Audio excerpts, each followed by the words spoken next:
I hope you can see my screen and you can hear me properly. Yes, we can. Okay, thank you so much. You. Yeah, so this is the work that so I'm Mahfuza Farooque, who is Associate Teaching Professor at Penn State University. So Arya Keni, he's a student of mine, and Dr. Suman Saha, he's also Assistant Professor at Penn State University. So three of us actually trying to work on this domain. So what is that? So we are trying to predict the Boolean satisfiability by using graphical neural network, okay? So what is the goal and why we choose this domain? So Boolean satisfiability problem in general, we also said SAT problem. It is an NP complete problem. That means the output of this problem set is always true or false. Okay, so there are lots of application of this SAT problem in real life. For instance, it is applied on software verification, hardware verification, different kind of planning. For instance, air traffic planning. Then it is also applied for telegraph, then crypto analysis, so on. So there are lots of application of SAT problem. The problem is there are some existing algorithm. So when, and sometimes the Boolean problem set, the size of the Boolean formula or problem set is huge. And when we run the existing algorithm on these large formula, sometimes the computer actually time ran out and it cannot predict the output properly. So that is why we actually start to think whether we can try to apply any kind of deep learning algorithm, for instance here, graph neural network or graphical neural network algorithm with DPLL so that it can predict the output for any kind of large data set. So that is why our interest to implement a deep learning algorithm with the DPLL to predict the assignment of Boolean variables at set problems. So if someone of you do not have an idea what I'm meaning by this Boolean satisfiability problem, so here I'm just giving some kind of background of these topics. Okay, so when I mean like a Boolean satisfiability problem, so it means that we are trying to determine an interpretation, or we're trying to find out the truth value of the propositional variables of a formula. What kind of formula? That is a Boolean formula. Now, how this Boolean formula actually we can build? So this Boolean formula can be constructed by propositional variable, suppose X, Y, Z, and so on. It can have operation, suppose AND operation or operation negation, and so on. So when a Boolean formula is constructed, it has a conjunctive normal formula or normal form. So what do we mean by that? You can see an example of conjunctive normal form in here. So here you see X, Z, and Y. These symbol we call propositional variable that we denoted by the small letter in English. So these variables we can also call literal. So a literal is any variable or the complementary of the variable. So what do you mean by complement in here? So suppose this symbol we call negation of X. So suppose Z, that is a positive literal. And if I give a example of negative literal, so negation of X is an example of negation literal. So when a conjunctive normal form formula actually build up, we say that when we have some kind of clause and we make a conjunction of those clause, then we can say that kind of formula is conjunctive normal formula.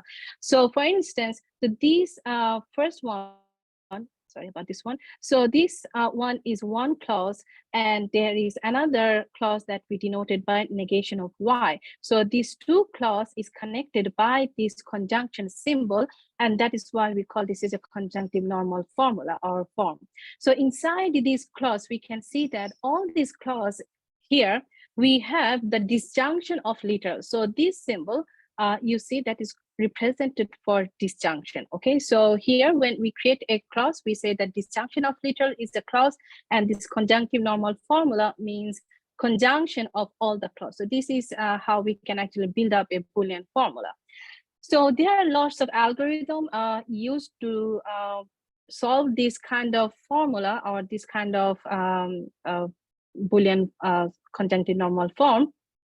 So for instance, there is one algorithm that is called DPLL algorithm. Then there is another one is called conflict-driven clause learning algorithm. Another algorithm is called resolution. Another one is called binary search algorithm. So we actually choose DPLL algorithm. So here I will also try to give a quick idea about this DPLL algorithm, and I will show an example of this DPLL algorithm. I hope that I will finish everything on time. So here we are. So when we say that what a DPLL algorithm, so it has two kind of state in general. So one state we just mentioned in here, that is unset.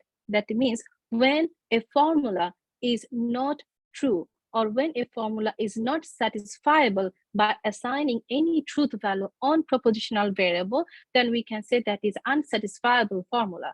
Or we can say that there is no value we can assign for the propositional variable so that we can get some kind of satisfiable answer. And another state that is denoted in here, delta, then there is double bar and phi. So what is phi in here? So here we actually denoted all conjunctive normal form, that is a finite set of clauses that we denoted by the symbol phi. So here you can also see this delta notation. So here delta we actually denoted for a model. So what do we mean by that? It means that there is a finite sequence of literal with some truth value of those literals. Okay, so you can also see this notation. So what do we mean by that? So delta, this bar, and this phi, it means that we are asking, or we wanted to know, does this delta extend to model of phi? So this is the basic syntax of this DPLL algorithm. So when we run a DPLL algorithm, so it started, this delta actually started with empty set. So that is denoted in here. So it is delta is empty set, and then we have this conjunctive normal form. Then we start to apply a couple of rules. That rules I will also explain in my next slide. So we apply a couple of rules, and then the final state we denoted by F subscript with N. Okay, so here we call this is the final set. So this final set can be two kind of output we can get. Either we can say that the output is satisfiable. That means we find some assignment, true assignment for the propositional variable so that the propositional formula is valid. Or we can say that, well, we did not find any assignment for the propositional variable so that the formula is unsatisfiable or it is not true. So there are two kinds of output we can get, satisfiable or unsatisfiable. Then next slide. So here I would like to give a very basic idea about this abstract DPLL. So there are 4 rules in abstract DPLL. So here I can try to explain these things very quickly. So this is my first state, okay? So if I have a delta and I have phi, and if I see that there is a literal that is denoted by L in here, this literal is not exist in my delta. The negation of this literal is also not exist in my delta. So what I can do, I can decide any kind of truth assignment for that literal, and I extend this delta with LD. So what do you mean by that? We can assume that the truth value of this literal is either true, or I can make an assumption that the truth value of this literal is false. So since I'm not sure, and it is just my guess, so that is why we denote it by this LD to make sure this is a decide rule by our decision, okay? So the next one is unit propagation rule. So what is that? So if we have this conjunctive normal formula and we have a clause where it is denoted C or L, so in this C there are also a couple of literals exist. So if we see that this delta is inconsistent with this clause C, that means it is not compatible or none of the literal is true in our delta. So what we can do, we will extend, and if we also see that this literal L is not exist in our delta, so we extend our delta with L and we make this clause is true. Okay, so this is called unit propagation. So what will happen when we see that we have a delta and we have phi and C, and if we see that in this delta, definitely there are couple of literals with some truth value, if we see that this delta is inconsistent with this clause, I will also show what do we mean by inconsistent. So there is no decision literal exist in delta. So decision literal means this LD. So then we can return fail. That means there is no way we can assign any truth value to all literals so that the propositional variable or propositional formula can become true, or it can give us a true answer. Okay. So this is called fail. And another one that I mentioned in here, that is backtrack. So what is backtrack? So suppose we have a delta one, we have a decide literals, and we have rest of the delta in here, and we have 5 and 6. So this is our first state. Now, if I see, or if we see that this delta one LD delta 2 is inconsistent with this clause C, there is no decision literal in delta 2, what we can do, we can backtrack to our previous decision literals, and if the decision literal was positive, we will switch to negative literals so that you can see in here, and then we will proceed to the rest of the application or rules. We will try to apply the rest of the rules. So this is the basic 4 rules. So here I actually prepared an example. Maybe it will help you to get an idea about these DPLL rules. So here you can see there are, I think there are 5 rules or 6 rules. Suppose, let me see, 1, 2, 3, 4, 5. So there are 5 clauses in here. These 5 clauses actually constructed these 5. So this comma here, it means conjunction. Okay, so conjunction of all these clauses make this conjunctive normal formula. So we started to implement this DPLL algorithm on this formula. So initially this delta is empty set, there's nothing in here. So we decided to take a C. So in these clauses, we decided that let's assume that this 6 is not only 6, it is negation of 6. So that is our decision. So this is our own decision, that is not we get, or we can say this is our guess, okay? So from this clause, we make a decision that the 6 should be false, okay? So then we apply this unit propagation rule. So if we have the 5 is true or 6 is true, so this is the clause. If I have this delta where we are saying that 6 is false, so to make this clause become true, what we can do, we can make our, or we can extend our delta with 5. It means that if 6 is false, then this clause will be true if 5 is true. Does it make sense? If you have confusion, just let me know. So, so we apply this unit propagation on this clause, and we get that we can extend this delta with 5, okay? Then we also apply decide rule on the second clause, and we make an assumption that, okay, maybe 2 is a true. The polarity of these 2 is positive, okay? It is not negative, so that is why we have this 2. And since we applied this decide rule, so we actually denoted by 2D, okay? Then we apply again unit propagation rules on the same clause. So since 2 is positive in our delta, so to make this clause is true, what we can do, we can extend our delta with 3 by applying unit propagation rule. So if we have negation of 6, 5, 2, and 3, then we can see that this formula is still valid, okay?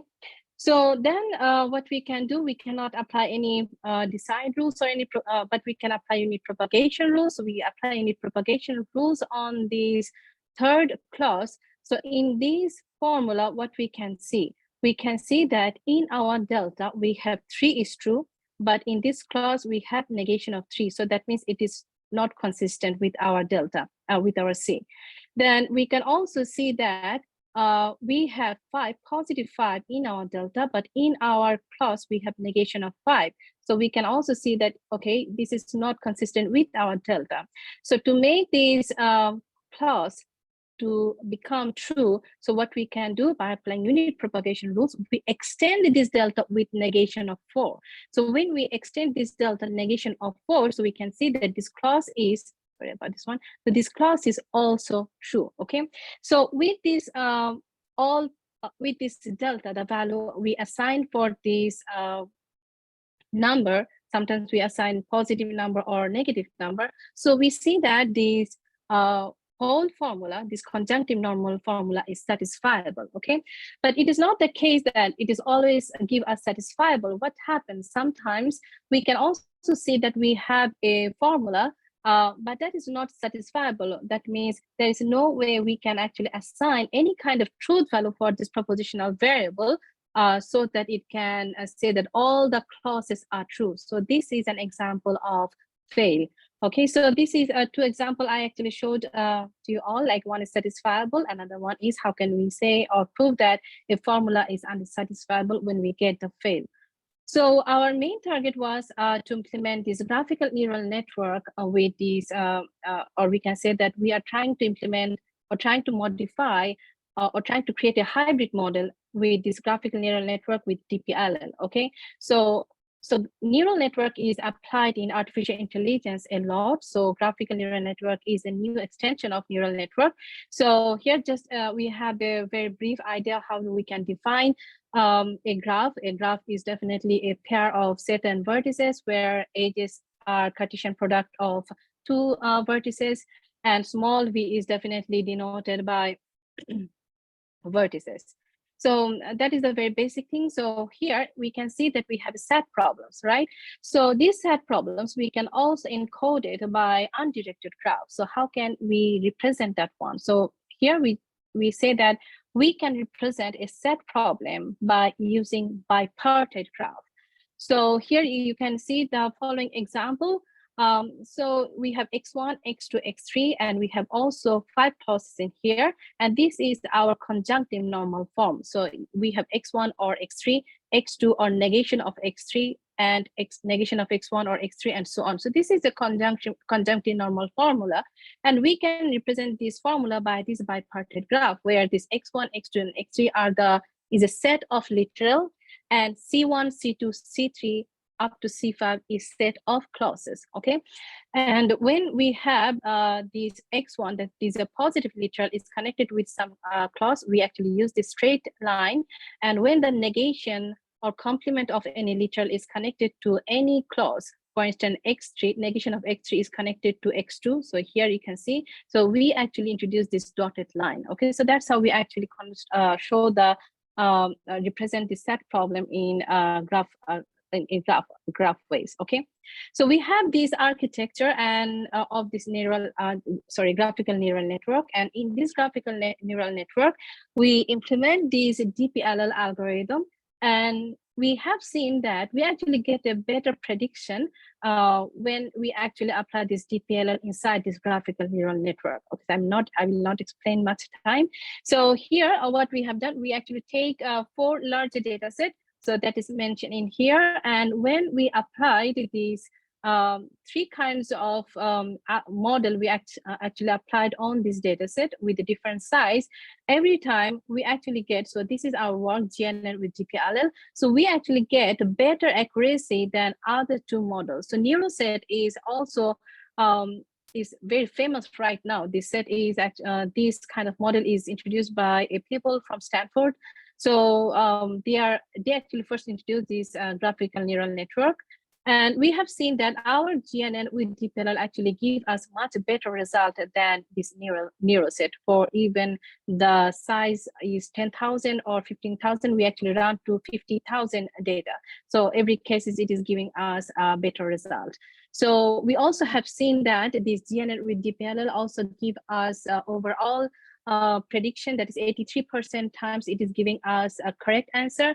Compared to GNNs, it gives us 71% times the better answer. So what we actually have done, we actually introduced a hybrid mode that we call GNN with DPLL to predict the solution for set problems. We actually able to show that our model is better than other existing model that we call NeuroSet or GNN. And we have our feature, we actually targeted a couple of feature work, but this is the next 2 feature work we have. So we wanted to improve this prediction accuracy more compared to now what we have. And there is another extension of set solver that is called SMT solver. We are also interested to implement this GNN, graphical neural network, with SMT solver. So these are the two feature work we have. Thank you so much. If you have any question, feel free to ask me. Thank you.